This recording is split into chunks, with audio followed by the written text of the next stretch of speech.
Hey everyone, this is Steven for LogicLounge.com, and today we're going to be taking a look at my first impressions of Far Cry 4.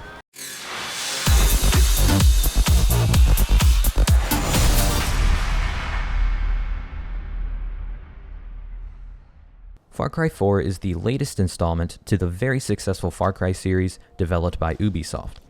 Although the series took a bit of an unfortunate turn with Far Cry 2, Far Cry 1 and 3 were both amazing games, and so far I can safely say that Far Cry 4 is nothing less than another great addition to the series.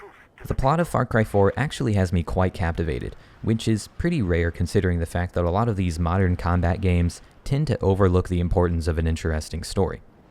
In Far Cry 4, you play the protagonist AJ Gale, and you're trying to grant your mother's last wish by distributing her ashes throughout the country of Kyrat.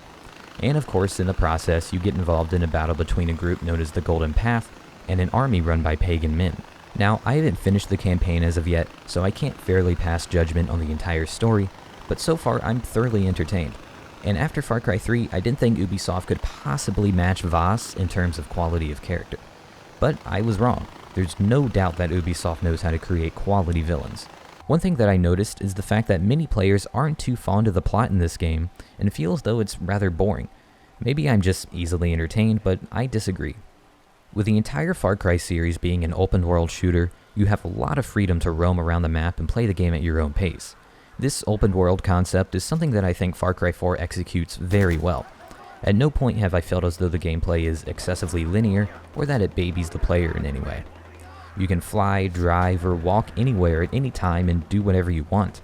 However, in Far Cry 4, you have a few new features such as the ability to shoot while driving using a sidearm, the notoriously unreliable auto drive, rideable animals, and a plethora of new weapons.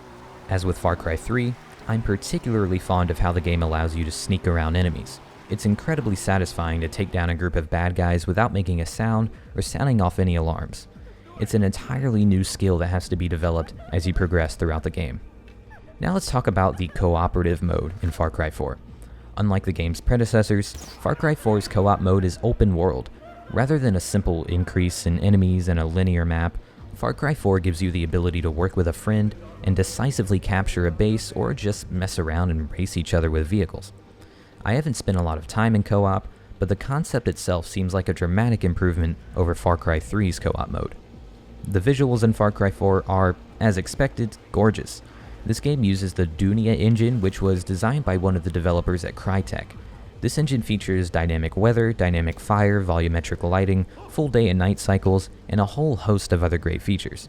It is the same engine that was used for Far Cry 3, so there's not a substantial difference between the two in terms of visuals, but both of the games look great. I'm running this game using a 760 and an i7-2600 with a mixture of high and medium settings. I'm getting a consistent 60 frames per second. Of course, I do have VSync enabled, so that's actually the max FPS I can achieve, which is pretty good. I should note that some of the AI can be a tad glitchy, and some of the cutscenes are a little unnecessary. I'm also not a big fan of the fact that every living creature in this game wants to kill you.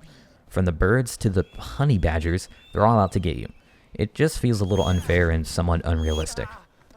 So, throughout this video, you might have noticed that I've been mentioning Far Cry 3 quite a bit, and that's because this game is strikingly similar to Far Cry 3.